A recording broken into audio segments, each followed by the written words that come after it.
అందరు ఎలా ఉన్నారు? బాగున్నారా? నేను చాలా బాగున్నాను. ఐ హోప్ మీరు కూడా బాగున్నారనుకుంటున్నాను. కంటిన్యూస్‌గా నాకు కొన్ని కామెంట్స్ అయితే వస్తానే ఉన్నాయి. ఎన్ని రిప్లైలు ఇచ్చినా మళ్ళా అడుగుతున్నారు కాబట్టి మీ కామెంట్స్ అన్నిటికీ నేను ఇక్కడ ఎక్స్‌ప్లనేషన్ ఇస్తూ అలాగే నా ప్రాపర్ ఇంట్రో కూడా మీతోటి అయితే షేర్ చేసుకుంటాను. ఇప్పటివరకు నా గురించి ఏం డీటెయిల్స్ మీకు తెలియదు కదా. ఇప్పుడు కొత్త ఫాలోవర్స్ కూడా వచ్చారు కాబట్టి వాళ్ళకి అర్థం కాదు. అందుకని ఇప్పుడు నేనైతే షేర్ చేసుకుంటాను. అసలు నాకు మ్యారేజ్ ఎప్పుడైంది? మ్యారేజ్ అయినాక ఎన్నేళ్ళకి పిల్లలు పుట్టారు? మా ఆయన ఏం చేస్తారు? అలాగే అసలు మేము తిరుపతిలో ఎందుకు ఉంటున్నాము? మా అత్తయ్య వాళ్ళు ఎక్కడుంటారు? మా మామయ్య ఏం చేస్తారు? మా నాన్న ఏం చేస్తారు? మా అమ్మ వాళ్ళది ఏ ఊరు? సో ఇలాంటి క్వశ్చన్స్ అన్నీ కూడా అడుగుతూ ఉన్నారు.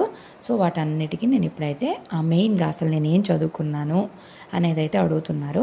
నేను బాగా చదువుకునేదాన్నండి. 10th క్లాస్లో స్కూల్ ఫస్ట్ వచ్చాను. అప్పుడు మార్క్స్ లేవు, జీపీఏ ఉంది. అప్పుడు 8.7. అదే నాకు స్కూల్ ఫస్ట్ అనమాట. కాలేజ్లో కూడా నాకు 90% ఉంది. నేను డిప్లొమా చదివాను ట్రిపులీలో. ఇంకా బీటెక్ సెకండ్ ఇయర్కి అడ్మిషన్ తీసుకుని 35,000 జాబ్ ఫీజు కట్టేసిన తర్వాత మాకు మ్యారేజ్ కుదరడము, ఇంకా మా వారు పూణేలో ఉండడం వల్ల ఆ ఫీజు కట్టేసి వదిలేశాను. తర్వాత కాలేజ్ వాళ్ళకి సర్టిఫికేట్స్ తీసుకోవడానికి కూడా వాళ్ళు 1 lakh అడిగారు. ఇక ఏడ్చి ఎట్ల కొట్ల ఒక 20,000 అయితే ఇచ్చి నేను మా సర్టిఫికేట్స్ తెచ్చుకున్న తర్వాత మా ఆయనతో బాగా గొడవ చేసి మరి ఇంకా డిగ్రీ అయితే కంప్లీట్ చేశానండి ఇగ్నోయు ఓపెన్ యూనివర్సిటీలో. అలాగే మాకు మ్యారేజ్ వచ్చేసి 2015లో అయింది. మాకు బాబు 2023లో పుట్టాడు. కరెక్ట్గా మాకు పెళ్ళైన 8 yearsకి అయితే బాబు పుట్టాడండి. 7 years. నేను PCOD తోటి చాలా ప్రాబ్లమ్స్ అయితే ఫేస్ చేశాను. కాకపోతే నాకు మెయిన్ సపోర్ట్ వచ్చేసి మా ఇంట్లో వాళ్ళందరూ నన్ను సపోర్ట్ చేశారండి. నన్ను ఎక్కువ టార్చర్ అట్లా ఏం చేయలేదు కాబట్టి ఎట్లాగైనా నేను పాజిటివ్ మైండ్ సెట్తో ఉండడం వల్ల నాకైతే బాబు పుట్టాడు. ఇక మా అమ్మ నాన్న దగ్గరికి వచ్చేస్తే అమ్మ అయితే ఇంట్లోనే ఉంటారండి. అమ్మ ఫిజికల్లీ హ్యాండిక్యాప్డ్. అలాగే నేను ఒక్కదాన్నే కాదు, నాకు అన్నయ్య ఉన్నారు. అమ్మ వాళ్ళకి 2, నేను అన్నయ్య కూడా మ్యారేజ్ అయిపోయింది, బాబు పుట్టేశాడు. అవి కంటే ఒక 1 month చిన్న అనమాట బాబు. ఇంకా తర్వాత మా డాడీ వచ్చేసి ఐటీసీలో జాబ్ చేస్తారు. అది మా తాతయ్య జాబ్ మా డాడీకి ఇచ్చారంటే మా అమ్మ వాళ్ళ నాన్న జాబు మా డాడీకి ఇచ్చారనమాట. మా మమ్మీ ఫిజికల్లీ హ్యాండిక్యాప్డ్ కదా, అందుకని చెప్పి జాబు, ఇల్లు, ఇంకా పొలము అవన్నీ ఇచ్చారు అమ్మకు. ఇక నాన్న ఇక్కడికి వచ్చేసి సెటిల్ అయిపోయారు ఇల్లరికంలాగా. ఇంకా అత్తయ్య దగ్గరికి వచ్చేసి అత్తయ్య వాళ్ళు, మా మామయ్యది నేటివ్ వచ్చేసి చెరుకుపల్లి దగ్గర ఏమినేని వారి పాలెము. ఇంకా తర్వాత అత్తయ్య వాళ్ళ అమ్మ వాళ్ళు పెళ్ళిలో అత్తయ్యకి కూడా ఇల్లు ఇచ్చారు. ఇక మామయ్య కూడా విజయవాడ వచ్చి సెటిల్ అయిపోయి జర్నలిస్ట్గా అయితే చేస్తున్నారండి. మా మామయ్య 30 years పైనుంచే జర్నలిస్ట్గా చేస్తున్నారు. సో మా మామయ్య వచ్చేసి న్యూస్ రాస్తూ ఉంటారనమాట పేపర్స్లో. ఇక నాన్న వచ్చేసి ఐటీసీలో జాబ్ అండి, టొబాకోకి సంబంధించిన జాబ్ అయితే చేస్తారు. ఇక మా వారేమో డిగ్రీ చేశారండి. డిగ్రీ అయిపోయిన తర్వాత ఇన్ఫోసిస్లో క్యాంపస్లో ఇంటర్వ్యూ వచ్చి ఇన్ఫోసిస్లోనే 8 years వర్క్ చేశారు. మా పెళ్ళి అయ్యటానికి మా వారు ఇన్ఫోసిస్లో ఉన్నారు. దాని తర్వాత ఎవ్రీ ఇయర్ చేంజ్ అవుతూ ఉన్నాము. ప్రజెంట్ మేము తిరుపతిలో ఉన్నామండి. మా వారు సాఫ్ట్వేర్ అండి. సో ఏ డొమైన్ మీద వర్క్ చేస్తారనేది అసలు నేను ఎప్పుడు అడగలేదు. మీరు కామెంట్ చేసినా కూడా అడుగుదాం అనుకుంటే మర్చిపోతాను. నాకు తెలుసుకోవాలని అంత ఇంట్రెస్ట్ ఉండదు. ఆయన అయితే సీనియర్ మేనేజర్ అండి. ఇప్పుడు సీనియర్ మేనేజర్గా ప్రమోషన్ అయితే వచ్చింది. ప్రజెంట్ మేము ఇక్కడ తిరుపతిలో ఒక స్టార్టప్ కంపెనీలో అయితే వర్క్ చేస్తున్నాము. 2 years నుంచి ఇక్కడే ఉన్నాము. అసలు తిరుపతిలో సాఫ్ట్వేర్ కంపెనీస్ ఉన్నాయా అని చెప్పేసి కూడా చాలా మందికి అయితే డౌట్స్ ఉన్నాయి. సో అదండి, నేనైతే డిగ్రీ కంప్లీట్ చేశాను. మా ఫ్యామిలీ బ్యాక్గ్రౌండ్ అంతా ఇది. ఇంకా మా అన్నయ్య కూడా జాబ్ చేస్తారండి. చీరాల్లోనే చేస్తారు. అమ్మ వాళ్ళది చీరాల దగ్గర ఈపురపాలెం, అత్తయ్య వాళ్ళది విజయవాడ. ప్రజెంట్ మేము తిరుపతిలో ఉంటున్నాము. సో ఇంతేనండి మా డీటెయిల్స్. PCOD స్టోరీస్ అన్నీ కూడా మీతోటి షేర్ చేసేసుకున్నాను కదా. ఇంకా ఐ హోప్ మీకు ఆన్సర్స్ అన్నీ దొరికినాయి అనుకుంటున్నాను. అలాగే మేము ఉండే ఇల్లు ఓన్ హౌసా రెంట్ హౌస్ అని కూడా అడుగుతూ ఉన్నారు. మేము వచ్చేసి రెంట్ హౌస్లోనే ఉంటున్నామండి. మా రెంట్ అనేది కూడా ఇప్పుడు పెంచేశారు. దాని గురించి మీకు డీటెయిల్గా చెప్తాను. మా రెంట్ ఇప్పుడు 11,000 అయిపోయిందండి. సింగిల్ బెడ్రూమ్కి మరీ టూ మచ్ కదా, కానీ ఇంకేమీ చేయలేము. ఏంటోనండి, ఇంకా దీనికంటే కూడా సొంత ఇంట్లో ఉండి చిన్న జాబ్ చేసుకున్నా బాగుండు అనిపిస్తుంది. అక్కడక్కడ తిరుగుతాయి రెంట్ హౌసెస్లో కష్టాలు పడాలి. ఇంకా ఓనర్స్కి నచ్చినట్టే ఉండాలి. ఏ ప్రాబ్లం వచ్చినా కూడా వాళ్ళు వచ్చి మనల్ని అడుగుతారు కదా. అట్లా చాలా ప్రాబ్లమ్స్ ఉంటాయి. నిజంగా సొంత ఇంట్లో ఉండే వాళ్ళే హ్యాపీగా ఉంటారండి. ఇంకా మార్నింగ్ లేచామా, ఈరోజు ఏమైందంటే అవి అసలు 9 o'clock వరకు నిద్ర లేకోలేదు. అవి నైట్ 11:30 పైన అయిపోయిందా. 11:30 పైన అయిపోయేసరికి ఇంకా అసలు నిద్రే లేకొననేసి ఇక ఉయ్యాల్లో పడుకొని వాళ్ళ నాయన తని ఉంటే ఇంక నేను అన్నాను ఫ్రెష్ అయిపోయి వచ్చి అత్తయ్య ఇంక ఊపద్దు, ఇంకా అలాగే పడుకొని ఉంటాడని చెప్పాను. మేమేమనుకున్నామంటే ఈరోజు పులిహార చేసుకుందాము, గురువారం కదా, మా వారు దానానికి వెళ్తారు కదా అని చెప్పనుకుంటే మా వారు ఏం చేశారు, వాళ్ళ పౌర్ణమి కదా ఉపవాసము, నేను తినను అని చెప్పేశారు. సరేలే ఇంకా మా ఇద్దరికి ఏమి చేసుకుంటాంలే అని చెప్పి ఇంకెళ్ళి దోశలు అయితే తీసుకుని వచ్చేసాను. అవిని నేను అప్పటికే ఫ్రెష్ అయిపోయాను. ఫ్రెష్ అయిపోయి హెడ్ బాత్ చేసేసి ఇంకా సో ఇంకొకటి హెయిర్ కేర్ రొటీన్ కూడా అడుగుతున్నారు. హెయిర్ కేర్ రొటీన్ అంటే నాకు డాండ్రఫ్ బాగా ఉండిద్దండి. అందుకే నేను ఆయిల్ పెట్టుకోగానే 1.5 day లోపే హెడ్ బాత్ అయితే చేసేస్తున్నాను. దాని తర్వాత నాకు డాండ్రఫ్ అనేది కూడా బాగానే రిలీఫ్ వచ్చింది. స్కాల్ప్ ప్లస్ షాంపూ వాడిన తర్వాత కూడా నాకు హెయిర్ అనేది బాగా మంచిగా అయితే ఉంది.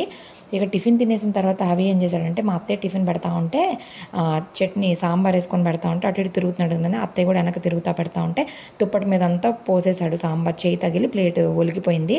ఇక దుప్పటి చేంజ్ చేసేసాను, మిషన్లో వేసాను. ఇంకా మిషన్ కూడా ఒకేసారి వేయట్లేదు, కొంచెం కొంచెం బట్టలుగానే వేస్తున్నాను. ఎందుకంటే మొన్న చూసారు కదా వాషింగ్ మిషన్ ఎంతలాగా పాడైపోయిందో. ఇంకా మళ్ళీ అట్లా చేశానంటే ఇంకా మా ఇంట్లో వాళ్ళు మామూలుగా కొట్టరు నన్ను. ఇంకా అందుకని చెప్పి జాగ్రత్తగా, వాళ్ళనే కాదు ముందు మనకే జాగ్రత్త ఉండాలి కదా, వాళ్ళు ఏమన్నారు డబ్బులు పెట్టాలి కదా, అనవసరంగా మిషన్ పాడైపోయింది. అందుకని ఇంకా 2 ట్రిప్స్ లాగా వేసుకుంటున్నాను. నిన్నగాక మొన్నేమో ఇక అత్తయ్య పడుకునే మంచం మీద దుప్పటి మీద అంతా నెయ్యి పోసేశాడు. ఇక ఎట్లా చేంజ్ చేసుకోవడమే సరిపోద్ది, పిల్లలు ఉంటే తెలిసిన విషయమే కదా. ఇక నాకు ట్యాబ్లెట్స్ ఉన్నాయి కదా, ఇంకా ట్యాబ్లెట్స్ ఆయనే వేస్తాడంట. ట్యాబ్లెట్స్ వేయించుకోమని అడుగుతాడు క్యూట్గా కూర్చొని. ఇంకా హవికి స్నానం అయితే చేయించలేదు, మా వారు దానానికి వెళ్ళడానికి ఇట్లయితే మాయ చేశాను నేను. ఇక అత్తయ్య హవికి ఒక అరగంట పైన టిఫిన్ పెట్టి ఇంక ఇప్పుడు అత్తయ్య తింటున్నారు హవి ప్లేట్లోనే. హవి ప్లేట్ భలే క్యూట్గా ఉంటుంది తినడానికి. నాకేంటంటే చట్నీ సాంబార్లాగా ఉంటుంది కాబట్టి ఒక ప్లేట్లో అట్టు మీద చట్నీ పోసేసుకుంటే ఆ చట్నీ నానుతుంది కదా, తినడానికి నాకు భలే నచ్చిద్ది. ఈ బిల్లలు వేయించుకోవడమేమో కానీ చేదుగా నోరంతా తగులుతుంది. కానీ ఏదో ఒకటి చేయాలి కదా, ఏదో ఒకటి చెప్పకలేదంటే వాళ్ళ నాన్న వెనక వెళ్ళిపోతానని ఫుల్ ఏడ్చేస్తాడు. ఐ హోప్ మీ క్వశ్చన్స్ అన్నిటికి కూడా ఆన్సర్స్ దొరికాయి అనుకుంటున్నాను. అన్ని క్వశ్చన్స్కి నేను ఆన్సర్స్ ఇచ్చేసాను, నా ప్రాపర్ ఇంటర్వ్యూ కూడా ఇచ్చేసాను. నేను బీటెక్ కాలేజ్ వచ్చేసి B Tech and diploma Bapatla engineering కాలేజ్లో చదివాను. సో ఆ కాలేజ్ వాళ్ళు కూడా నా వీడియోస్ ఇప్పుడు చూస్తున్నారు, కనెక్ట్ అయ్యారు మీరు ఆ కాలేజా అని చెప్పి కూడా అడిగారు. సర్టిఫికేట్స్ కోసం కూడా ఏడ్చి సంపాదించుకున్నానండి. ఏంటోనండి కాలేజీలు అంతా డబ్బులతోనే ఇదైపోయినాయి. 35,000 కట్టి చదువుకోకుండా మళ్ళీ వాళ్ళు ఏమంటారంటే మాకు సీట్ వేస్ట్ అయిపోయింది కదా నీ వల్ల అంటారు. నేను నా ఫీజు మొత్తంలో హైయెస్ట్ ఫీజు అదేనండి, ఒకసారి కట్టాను కానీ ఇంకా చదువుకోలేకపోయాను. కానీ అట్లా తర్వాత ఏడ్చి గందరగోళం చేసి మా ఆయన్ని ఒప్పించుకొని అయితే చదువుకున్నాను. హవి పుట్టినాక కూడా నేను ఫైనల్ ఇయర్ ఎగ్జామ్స్ బాబుని ఎత్తుకొని వెళ్ళి రాసి వచ్చానమాట. ఇగ్నోయూ సర్టిఫికేట్స్ కూడా వచ్చేసింది. నాకు చాలా హ్యాపీగా అనిపించింది. అట్లీస్ట్ నేను డిగ్రీ కంప్లీట్ చేశానని. అయితే ప్రజెంట్ నాకు జాబ్ చేసే ఇంట్రెస్ట్ అయితే అస్సలు లేదు. అవి ఇంకా ఎదగాలి, ఇంకా మళ్ళీ సెకండ్ ప్రెగ్నెన్సీ పిల్లలంతా ఎదిగి బాధ్యతలు అయిపోతే అప్పుడు చూడాలి. పైగా మేము కంటిన్యూస్గా ఒకే ప్లేస్లో ఉండం కాబట్టి జాబ్ చేయాలి అనే ఆలోచన తీసి పక్కన పెట్టేసి యూట్యూబ్లో సక్సెస్ అయ్యి ఏదో ఒకటి చేతికి ఎంతో కొంత మనీ వచ్చేలా చూసుకుందామని అయితే అనుకుంటున్నా. ఇక మన ప్రయత్నం మనం చేయాలి, దేవుడు కూడా ఎంతో కొంత సహకరించాలి, అలాగే లక్ కూడా ఉండాలి. అవునా కాదా? ఇంకా హవి ఏమో వాళ్ళ నాన్న ఆఫీస్కి రెడీ అవుతుంటే ఆయన చుట్టూ తిరుగుతూ ఉన్నాడు. మిషన్ ఆల్రెడీ వేసేసాను. మిషన్ వేసిన తర్వాత ఏంటంటే మళ్ళీ 1/2 అవర్ కానీ 1 అవర్ కానీ గ్యాప్ ఇవ్వాలంట, లేదంటే మోటార్ హీట్ ఎక్కిపోయి తొందరగా పాడైపోయిద్ది. అందుకని ఇప్పుడు ప్రజెంట్ అయితే మా బట్టల వరకు వేసేసాను. ఇంకా దుప్పటి ఇంకా కొన్ని బట్టలు ఉన్నాయి, అవన్నీ మళ్ళీ నెక్స్ట్ ట్రిప్ వేస్తాను. ఒక 1 అవర్ 1/2 అవర్ పైన గ్యాప్ ఇచ్చి అయితే వేస్తాను. ఎండలు కూడా బాగా విపరీతంగా ఉంటున్నాయి. సమ్మర్ సీజన్లో ఏమో వర్షాలు పడ్డాయి, వర్షాకాలంలో ఏమో ఎండలు వస్తున్నాయి. ఏం ఎండలో ఏమో తెలీదు. ఈ మధ్య నేను మన డిమార్ట్లో సన్ స్క్రీన్ లోషన్ అయితే తీసుకొని వచ్చాను కదా, అదైతే యూజ్ చేస్తున్నాను. అయితే ఇంట్లో ఉంటే ఎందుకు యూజ్ చేయాలి అని అనుకుంటారు కదా, ఇప్పుడు మనం ఎండలోనే తిరుగుతామండి మనకు తెలియకుండా. చూడండి, ఇందాక నేను మార్నింగ్ బయటకు వెళ్ళాను, ఇప్పుడు బట్టలు ఆరేయడానికి ఎండలోకి వచ్చాం, బట్టలు తీయడానికి అని ఏదో ఒక పని మీద ఎండలో ఖచ్చితంగా తిరుగుతాం. ఎండలో ఉండకపోయినా యూవీ రేస్ అనేది మన స్కిన్ మీద పడడం వల్ల మన స్కిన్ అనేది బాగా డ్యామేజ్ అయిపోద్ది. ఖచ్చితంగా మీరు వాడడానికి ట్రై చేయండి. మన స్కిన్ మీద, మన బాడీ మీద మనం పిల్లలు పుట్టినాక ఇంట్లో బాధ్యతల వల్ల అస్సలు రెస్పాన్సిబిలిటీ తీసుకోము. కానీ మన గురించి మనము కేర్ చేసుకుంటే చాలా మంచిగా అనిపిస్తుందండి. మార్నింగ్ కూడా హడావిడిగా లగవగానే గబగబా పనులు చేయడం మానేసి ఒక 10 minutes అట్లా రిలాక్స్ అయ్యి పనులు చేసుకుంటే చాలా బాగుంటుంది. ఇది నేను ఒక 1-2 months నుంచి ఫాలో అవుతున్నా. అంతకుముందు లగవగానే గబగబా పనులు చేసేస్తే నాకు ఫుల్ టైర్డ్గా అనిపించేది. కానీ ఎప్పుడైతే అది స్టార్ట్ చేశానో నాకు కొంచెం ప్రశాంతంగా, కొంచెం పీస్ఫుల్గా అయితే అనిపిస్తుంది. ఇంకా మా వారు వెళ్ళిపోయిన తర్వాత నేను టిఫిన్కి వేయట్లేదు ఒక 2-3 days నుంచి. మళ్ళీ మర్చిపోతాను అనమాట, నాకు ఇంకా మతిమరపు వచ్చేసింది. అందుకని ఇంక ఇక్కడైతే టిఫిన్కి ఇడ్లీకి అయితే నానబెట్టేసుకుంటున్నారు. రేపు మా మామయ్య కూడా వస్తున్నారు. ఇంకా అత్తయ్య కూర కోసి పక్కన పెట్టారు. ఈరోజు మా వారు తినట్లేదు కదా, నిన్న మిగిలిపోయిన క్యారెట్ ఉంది, పొద్దున్న తెచ్చుకున్న సాంబార్ ఉంది, ఇక వంట ఏం చేసుకోవద్దులే అని చెప్పి. ఇక ఏంటో మగవాళ్ళు తినకపోతే బద్ధకం వచ్చేసిద్ది, నాకైనా అందరికీ ఇంతేనా. ఇక అత్తయ్య కూడా వద్దు, ఏం వంట వద్దులే, సాయంత్రం చేసుకుందాం ఒకసారి అన్నారు. ఇక సరే అని చెప్పి నానబెట్టగానే అమ్మ రైమ్స్ చెప్పు, కార్డ్స్ చెప్పంటే అవి కోసం అయితే ఇక్కడ రైమ్స్ కార్డ్స్ అన్నీ చెప్తా ఉన్నా. కాసేపు విన్న తర్వాత ఆ టీవీ దగ్గర బొమ్మలు పెడుతున్నా కదా, ఇదిగోండి ఏంటో మ్యాజిక్ చేస్తున్నారు చూడండి సిరప్స్ తోటి. అలా ఆడి ఒక్కసారి గిసిరేస్తున్నాడు. అబ్బా అసలు మా అమ్మ వాళ్ళు దానిమ్మకాయలు తెచ్చారు కానీ అన్నీ పాడైపోయినాయి. 1/2 డజన్ కాయలు తెచ్చారు, 100కు 3 అంట, తెచ్చిన 6 కాయలు పాడైపోయినాయి. అసలు చూసారు కదా ఎంత అంటే మొత్తము కెమికల్స్తో మందులతో పండించడం వల్ల ఇట్లా అవుతుందో మరేమో తెలియదు ఇంకా మనకి. ఇక్కడ అలా ఉంది.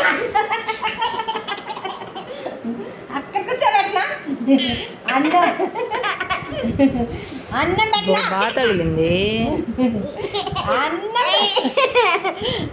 ఏది అంత మీ బొట్ట.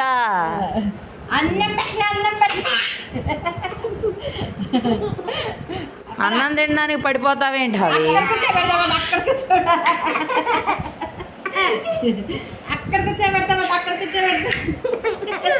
అలా ఆడుకొని కరెక్ట్గా అన్నం తినే టైంకి 12:30కి అన్నం వద్దని చెప్పేసి పడుకున్నాడు. లేట్గా లేచాడు. ఒకటే దోశ తిన్నాడు. ఇంకేమి తిన్నంటే తిన్నంటున్నాడు. ఇక నిద్ర లేచి నాకు ఏమన్నా తింటాడేమో చూడాలి. ప్రెజెంట్ అయితే ఇంకా మేము అన్నం తిందామని ఇక అన్నం పెట్టేస్తున్నా. చాలాసార్లు మీరు చెప్పారు ఫస్ట్ కూర వేసుకోవాలి తర్వాత అన్నం పెట్టుకోవాలని. రోజు అన్నం పెట్టేసుకొని కూర వేసుకునేటప్పుడే గుర్తొస్తుంది నాకు. ఇక ఇది ఫస్ట్ నుంచి అలా అలవాటు అయిపోయింది కదా, మార్చుకోవడం కష్టం, కానీ ఖచ్చితంగా చేంజ్ చేసుకోవడానికి ట్రై చేయాలి. ఇక అందుకే వాళ్ళు గుర్తుపెట్టుకొని మరి ఫస్ట్ కూర పెట్టుకుని తర్వాత అన్నం పెట్టుకుంటున్నా. ఇక మా అత్తయ్యకి చిప్స్ ఉన్నాయి, చిప్స్ ప్యాకెట్లు తెచ్చుకున్నారు మా వారు. నేను చెక్కలు ఉన్నాయి కదా చిప్స్ ఆపనంటే ఇక ముందు జాగ్రత్తగా ముందు చిప్స్ అయితే తెచ్చేసుకున్నారు మా వారు. ఇక నిన్న నైట్ అన్నం కొంచెం మిగిలిపోయింది, అదే పెట్టుకున్నా. నాకు పొద్దున్న గుర్తులేదు, మామూలుగానే బియ్యం కడిగేసాను. ఇప్పుడు మళ్ళీ ఈ అన్నం మిగిలిపోయింది, నైట్కి తినాలి. అసలు ఎంత కష్టంగా ఉంటుందో నాకైతే నిజంగా చెప్తున్నా కదా. సద్దన్నం అంటే అసలు ఎక్కదు, కానీ అవి పుట్టిన తర్వాతే నేను తింటాను. అంతకుముందు కూడా నేను తినేదాన్ని కదా. మా అత్తయ్య వాళ్ళు, మా మావయ్య కానీ మా వారు కానీ ఎవరైనా తినేవాళ్ళు నన్నే తిను అని చెప్పి అస్సలు అనేవాళ్ళు కదా. ఇప్పుడు కూడా నాకు పెట్టలే, నువ్వు తినద్దులే, నీకు ఇష్టం ఉండదు కదా అని అంటారు. తిను అని చెప్పి అయితే అస్సలకే అనరు. ఇక మేము లంచ్ కూడా కంప్లీట్ చేసుకుని అవి ఇంకా నిద్ర లేగలేదు. ఇంక ఇప్పుడైతే నేను ప్రజెంట్ ఇక్కడ వరకు ఎడిట్ చేసుకుని వాయిస్ ఓవర్ అయితే ఇచ్చేస్తున్నాను. ఈ తర్వాత ఎప్పుడు లెగుస్తాడేంటో చూడాలి. మొత్తానికి 3:30కి అలాగ నిద్ర లేచి అన్నం వద్దంటే వద్దని చెప్పి చెప్పులు వేసుకొని బయలుదేరాడు కిందకి వెళ్తానని చెప్పి. అసలు ఎండేమో విపరీతంగా ఉంది, ఫుల్ చెమట వచ్చేస్తే. నన్ను చాలామంది ఏం అడిగారంటే మీది లవ్ మ్యారేజా అని అయితే అడిగారు. అసలు లవ్ మ్యారేజ్ కాదండి, మాది అరేంజ్ మ్యారేజే. మాకు తెలిసిన వాళ్ళు అయితే తీసుకొచ్చారు సంబంధం. అసలు మాకు అంతకుముందు మా అత్తయ్య వాళ్ళు అసలు తెలీదు, మాకు దూరంగా కూడా రిలేటివ్స్ కాదు, ఎప్పుడు మాకు తెలీదు. కాకపోతే చుట్టాలు అట్లయితే అవుతారు, కానీ అసలు మేము ఎప్పుడు చూసుకోలేదు. ఇంక మాకు తెలిసిన వాళ్ళు తీసుకొస్తే అప్పుడు ఇంక మా డాడీకి నచ్చేసి ఇంక చేసుకోవడం అంటే చేసుకోవాలి అని చెప్పి బీటెక్ సెకండ్ ఇయర్ ఫీజు కట్టి మరీ బలవంతంగా పెళ్లి చేశారండి. అప్పట్లో నేను నా మాట వినకుండా ఇంకా తల్లిదండ్రుల మాట మనం జవదాటలేం కాబట్టి పెళ్ళి అయితే చేసుకున్నాను. తర్వాత అంతా బాగానే ఉందిలేండి. ఇంకా అలాగే నేను యూట్యూబ్ ఛానల్ ఎప్పుడు స్టార్ట్ చేశాను, యూట్యూబ్ ఛానల్ మానిటైజేషన్ అయిందా అని కూడా అడుగుతూ ఉన్నారు. యూట్యూబ్ ఛానల్ నేను లాస్ట్ ఇయర్ 2024లో జూలై 7న స్టార్ట్ చేశాను, జూన్ 7న స్టార్ట్ చేశాను. ఇప్పటికి 13 months అయిపోయింది. ఇంకా ఛానల్ అయితే మానిటైజేషన్ అయిందండి, 6 monthsకి మానిటైజేషన్ అయింది. బట్ ఇంకా ఫస్ట్ శాలరీ మాత్రం రాలేదు. ఇంకా చాలామంది పీసీఓడి రకరకాల ప్రాబ్లమ్స్ చెప్తుంటే నాకు అసలు చాలా బాధగా ఉందండి. ఏంటోనండి జీవితం అన్నట్టు అనిపిస్తుంది. ఇక నేను హవీకి మళ్ళీ డ్రెస్ అయితే చేంజ్ చేయాల్సి వచ్చింది. డ్రెస్ అంతా తడిపేసుకున్నాడు. ఇక అందుకని చెప్పి రోజుకి 4-5 జతలు 10 జతలైనా మార్చాల్సి వస్తుంది. ఐ హోప్ మీకు అన్నిటికీ నేను ఆన్సర్స్ ఇచ్చానని అయితే అనుకుంటున్నా. ఇంకా ఏమన్నా ఇవ్వలేదనిపిస్తే చెప్పండి. అలానే యూట్యూబ్ జర్నీ గురించి కూడా చెప్పమని అయితే అడుగుతూ ఉన్నారు. యూట్యూబ్ జర్నీ అంటే పెద్దగా నేనేమి సక్సెస్ అయిపోలేదు కాబట్టి చెప్పడానికి కూడా ఏం లేదు, కానీ చాలా అయితే కష్టాలు ఉంటాయండి. మనకు ఎడిటింగ్స్ రావు, వాయిస్ ఓవర్స్ మాట్లాడడం రాదు, థంబ్నెయిల్ చేయడం రాదు, టైటిల్ పెట్టడం రాదు, చాలా నేర్చుకోవాలి. రోజుకు నేర్చుకుంటూనే ఉండాలి. ఇప్పుడు కూడా పెద్దగా ఒక్కొక్కసారి వ్యూస్ వెళ్తే ఒక్కొక్కసారి వ్యూస్ వెళ్ళము. ఏదైనా సరే నేర్చుకుంటా ఉంటే ఎక్స్పీరియన్స్ అయితే వస్తాయి. కానీ ఏ రోజు కూడా వీడియో అనేది స్కిప్ చేయకుండా పెట్టడానికి ట్రై చేయాలి. అప్పుడే మనం సక్సెస్ అవ్వడానికి ఎంతో కొంత ఇది ఉంటుంది అనమాట. ఎప్పుడో ఒకసారి మనకి ఇంట్రెస్ట్ వచ్చినప్పుడు ఒక వీడియో పెడతా ఉన్నామంటే ఇంకా జనాలకు కూడా ఇంట్రెస్ట్ ఉండదు. రోజు మనం ఒక టైంకి వీడియో పెడుతూ ఉన్నట్లయితే వాళ్ళకు కూడా ఈ టైం కోసం వెయిట్ చేస్తూ ఉంటారు. ఇప్పుడు నా లాంగ్ వీడియో వచ్చేసి 11 o'clock వస్తుంది, 11:02కి వస్తుంది అనమాట కరెక్ట్గా. ఇంకా షార్ట్స్ అయితే మార్నింగ్ ఒకటి, ఆఫ్టర్నూన్ ఒకటి, ఈవినింగ్ ఒకటి అట్లా పెడతాను. ఇంకా లాంగ్ వీడియో మాత్రం పర్ఫెక్ట్ టైమింగ్ ఉంటుంది. ఇంకా ఆ టైమింగ్ కోసం వెయిట్ చేసే వాళ్ళు కూడా ఉంటారు కొంతమంది. ఇంక నేను ఎప్పుడైనా వీడియో పెట్టకపోతే ఇంకా ఎందుకు పెట్టలేదు, లేకపోతే ఏమైంది, బాగానే ఉన్నారని కూడా అడిగే వాళ్ళు ఉన్నారు. దానికైతే నేను చాలా హ్యాపీగా ఫీల్ అవుతున్నాను. అయితే ఇంక ఇక్కడ చూస్తే కనుక మీరు దొండకాయలు కోయడం స్టార్ట్ చేశాను. ఈరోజు మా వారు ఉపవాసం అని చెప్పాను కదా, ఇంకా సాయంత్రం కుకింగ్ స్టార్ట్ చేశాను. కరెక్ట్గా నేను 4 o'clock నుంచి 7 o'clock వరకు అస్సలు కూర్చోలేదండి. పని చేస్తూనే ఉన్నాను. బయట నుంచి బట్టలు తీసుకొస్తే అత్తే ఫోల్డ్ చేశారు, ఇంకెళ్ళు ఉడ్చుకోవడం, అంటులు తోముకోవడం, ఇంకా దొండకాయలు కట్ చేయడం అయితే అసలు ఎంత టైం పట్టిందో. ఇక మినపప్పు కడిగి పెట్టుకున్నాను, బియ్యం కడిగి పెట్టుకున్నాను, ఇంకా పప్పుకి కావాల్సిన అన్ని ప్రిపేర్ చేసేసుకొని పప్పు వండేసాను, అన్నం ఒక పక్కన వండేసాను.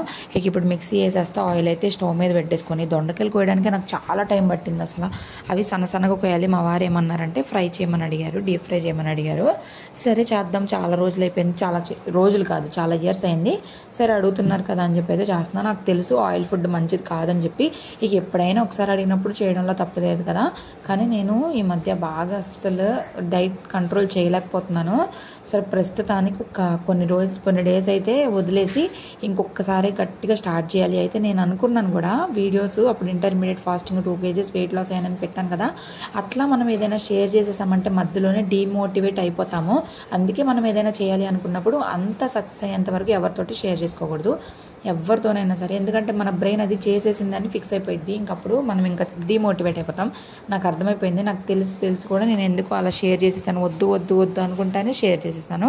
ఇక ఇప్పుడు లూజ్ అయిన వెయిట్ కూడా నేనైతే వెయిట్ గెయిన్ అయిపోయాను. ఇంకా చాలామంది ప్రెగ్నెన్సీ అప్పుడు మీరు ఫాలో అయిన డైట్ కూడా చెప్పమని అయితే అడుగుతూ ఉన్నారు. నేను చెప్తానండి, ఆల్రెడీ నేను పాత వీడియోస్లో చెప్పాను, కాకపోతే మీరు పాత వీడియోస్ చూడట్లేదు కదా, దానివల్ల మీరు మళ్ళీ అడుగుతున్నారు. ఆ పైగా ఇప్పుడు కొత్త సబ్స్క్రైబర్స్ కొత్తగా చూసేవాళ్ళు వచ్చారు కాబట్టి వాళ్ళకంతా కొత్తగా ఉంది. అందుకే వాళ్ళ కోసం కూడా నేను ఇక్కడైతే షేర్ చేసేసుకుంటున్నాను. నేను ఆల్రెడీ ఒకసారి మన ఛానల్లోకి వెళ్ళి వీడియోస్లో పాపులర్లోకి వెళ్తే పీసీఓడి వీడియోస్ ఉన్నాయి, నేను ఎలా డైట్ చేశాను ఏంటి అనేది ఉన్నది. ఒకసారి అక్కడ చెక్ చేయండి, డీటెయిల్గా చెప్పాను. లేదు మళ్ళీ చెప్పండి అంటే ఖచ్చితంగా నేను నెక్స్ట్ వీడియోస్లో అయితే చెప్పడానికి ట్రై చేస్తాను. ప్రజెంట్ నేను డైట్ చేయలేకపోతున్నాను, అస్సలు చేయలేకపోతున్నాను. అసలు ఎందుకో నాకు అర్థం కావట్లా, నా మీద నాకే చిరాకు విరక్తి వస్తుంది. కానీ ఏం చేయలేము, కొంత టైం తీసుకొని అయితే ఇంకా బాడీ కొంచెం టైం తీసుకొని అంత సెట్ అయిన తర్వాత అయితే స్టార్ట్ చేయాలి అనుకుంటున్నాను. ఒకసారి హడావిడిగా చేసేయాలంటే అవ్వదు కదా, ఇంకా బాబుతో అయితే అసలుకే అవ్వదు. ఇంకా మెయిన్ ఏంటంటే స్ట్రెస్ ఉండకూడదు, ఏమీ ఉండకూడదు. నాకైతే ఏ స్ట్రెస్ లేదులేండి, నేను బాగానే ఉన్నాను. నా మెయిన్ స్ట్రెస్ వల్ల వెయిట్ లాస్ అదే అనమాట నా స్ట్రెస్. ఇక ఇడ్లీ పిండికి కూడా వేసేసుకొని ఇంకా కలిపేసుకొని పక్కన పెట్టేసుకున్నాను. అప్పటికే టైం 6 అయిపోయింది. ఇక ఈ డీప్ ఫ్రై ఆయిల్లో ఫ్రై అవ్వడానికి చాలా టైం పట్టింది. మా స్టవ్ ఏంటంటే ఎక్కువ పెద్ద మంట రావట్లేదు, చిన్నగా వస్తుంది మంట. దానివల్ల ఇక 4 o'clock నుంచి ఈ పనులు నేను చేసుకుంటా ఉంటే అత్తయ్య హవిని చూసుకుంటా ఉన్నారు. రకరకాలుగా ఇబ్బందులు పెడుతున్నాడు హవి మా అత్తయ్యని. నేనైతే వదిలేసాను, నా వల్ల కాదు ఈ పనులు చేసుకుంటే హవిని చూడాలంటే అయ్యే పని కాదులే అని చెప్పి. ఇక ఫైనల్గా అయిపోయిందండి. నియర్లీ ½ an hour పైనే గ్యాస్ అయితే ఇదైంది. గ్యాస్ కూడా ఈసారి తొందరగానే బుక్ చేయాలి, మొన్న చెక్కలు కూడా చేశాం కదా, ఇంక అందుకని చెప్పి తొందరగానే బుక్ చేసుకోవాలి, లేదంటే ఇక గ్యాస్ తొందరగా అయిపోయింది. ఈసారి బాగా వాడేసాము. ఇక మొత్తానికి 3 ట్రిప్పులుగా అయితే దొండకాయ ఫ్రై అయిపోయింది. కాకపోతే ఇది టేస్ట్ చాలా బాగుంటుంది. ఇప్పుడు మనకి ఎక్కడికైనా భోజనాలు వెళ్ళినప్పుడు ఏదైనా ఫంక్షన్స్లో వేస్తారు చూసారా, అట్లా ఉంటుంది అనమాట. చాలా ఈజీగా చేసుకోవచ్చు. అంటే ఇంత క్వాంటిటీ కాదు. నిన్న దొండకాయలు ఎన్ని కేజీ తెచ్చావా? కేజీ దొండకాయలు కాకుండా కొంచెం ½ kg లేదంటే ½ kg అట్లా ట్రై చేయండి.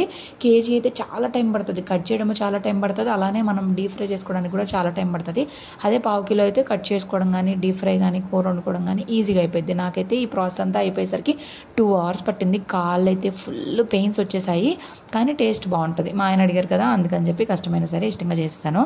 ఎప్పుడైనా ఉపవాసం ఉన్నప్పుడు లేదంటే ఏమన్నా ఇష్టంగా తినాలి అనిపించినప్పుడు ఖచ్చితంగా వాళ్ళకి నచ్చినవి చేసి పెడితే వాళ్ళు కూడా చాలా హ్యాపీగా ఫీల్ అవుతారు కదా. ఇంకా ఇక్కడ కూర వచ్చేసి జస్ట్ తక్కువ ఆయిల్ వేసుకోండి, ఎందుకంటే ఇప్పుడు ఆల్రెడీ దొండకాయలు బాగా ఆయిల్లో డీప్ ఫ్రై అయిపోయినాయి కదా, దానికని తక్కువ ఆయిల్ వేసేసుకుని దానిలోనే వేరుశనగపప్పులు, తాలింపు దినుసులు, కరివేపాకు అన్నీ వేసుకొని అన్నీ మంచిగా ఫ్రై అయిన తర్వాత ఉప్పు కారం పసుపు కూడా వేసుకొని దీనిలోనే ఫ్రై చేసుకోండి. ఎందుకంటే మళ్ళీ దొండకాయలు వేసిన తర్వాత పచ్చి వాసన వస్తే బాగుండదు కాబట్టి ముందు ఆయిల్లోనే చేసేసుకున్న తర్వాత దొండకాయలు కూడా బాగా వేసి కలిపేసుకోవడమే.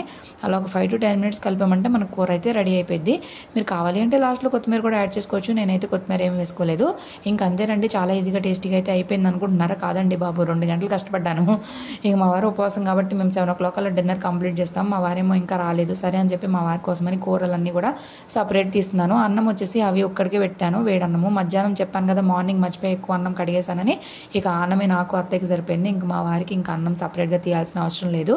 ఎప్పుడైనా ఉపవాసంలో ఉన్నప్పుడు అట్లా ముందు వాళ్ళకి నిండుకొండవి తీసి పక్కన పెట్టుకోవాలి, అట్లా చేస్తే మంచిది. వాళ్ళు ఉపవాసంతో ఉంటారు కదా రోజంతా, అందుకని అట్లయితే చేయాలి. సో మొత్తానికి గురు పౌర్ణమి మీరు ఎలా సెలబ్రేట్ చేసుకున్నారో చెప్పండి. మేమైతే ఏం చేసుకోము కాబట్టి పెద్దగా ఏం లేదు. మొత్తానికి కూర అయితే ఇట్లా ఉంది. ఫ్లాష్ లైట్ కూడా ఆన్ అవ్వట్లేదు, ఫోన్ హీట్ ఎక్కిపోయింది అనమాట వంట అంతా చూపించేసరికి. ఫైనల్గా ఇంత కష్టపడి నేను వంట చేసినందుకు మా ఆయనకైతే చాలా నచ్చింది.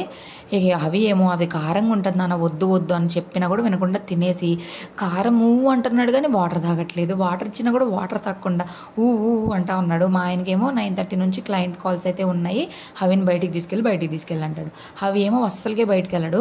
ఇక అటు ఇటు చేసి ఇంకా మీటింగ్లో కూర్చున్న తర్వాత ఛార్జర్ వైర్ అనవసరంగా తీసాను రా బాబు అనిపించింది. ఆ ఛార్జర్ హెడ్ పెట్టి ఛార్జర్ వైర్ తీసుకొని అటు ఇటు తిరుగుతూ ఉన్నాడు. ఇక ఇట్లా బాగా అల్లరి చేస్తున్నాడు అని చెప్పి కాసేపు బయటికి తీసుకెళ్ళి ఇంట్లోకి తీసుకొచ్చి 10 o'clock అలా ఉయ్యాలు వేస్తే పడుకుని పోయాడు. ఇంకా అప్పుడు నేను ఈ వాయిస్ ఓవర్ అయితే ఇస్తున్నాను. ఇక ఇప్పుడు ఈ వాయిస్ ఓవర్ ఇచ్చి డౌన్లోడ్ చేసి నేను యూట్యూబ్లో అప్లోడ్ చేసి మళ్ళీ మార్నింగ్ లేచి మళ్ళీ సెట్ చేసుకొని మానిటైజేషన్ ఆన్ చేసుకొని రకరకాలుగా ఉంటుందన్నమాట. రోజులో ఇవన్నీ మేనేజ్ చేసుకోవడం అంటే ఫస్ట్లో కష్టంగా ఉంటుంది, కానీ ఇప్పుడైతే మనకి ఇష్టంగా ఉంటే ఏదైనా కష్టంగా అనిపించదు అన్నట్టు అలవాటు అయిపోయిందనమాట నా రోజులో. ఇంకా నాకు రోజులో వీడియోస్ తీపితే ఏదో దిగులుగా అనిపిస్తుంది. రోజు ఇంకా నేను వీడియోస్ తీసుకోవాలి. ఇక్కడ ఎవరో కాల్ చేశారంట, వాళ్ళ నాన్నకైతే ఇవ్వడానికి చూడండి ఎంత ఫాస్ట్గా వెళ్తాడు. ఫోన్ తెచ్చినానా లేదంటే ఏదైనా కాల్ వచ్చింది అంటే చక్కగా తెచ్చిస్తాడు. ఇంకా చాలా క్యూట్ మాటలు కూడా వస్తున్నాయి. ఒకసారి ఎప్పుడైనా వీడియోలు అన్నీ మాట్లాడిస్తాను. ఇంతే వీడియో. Bye bye.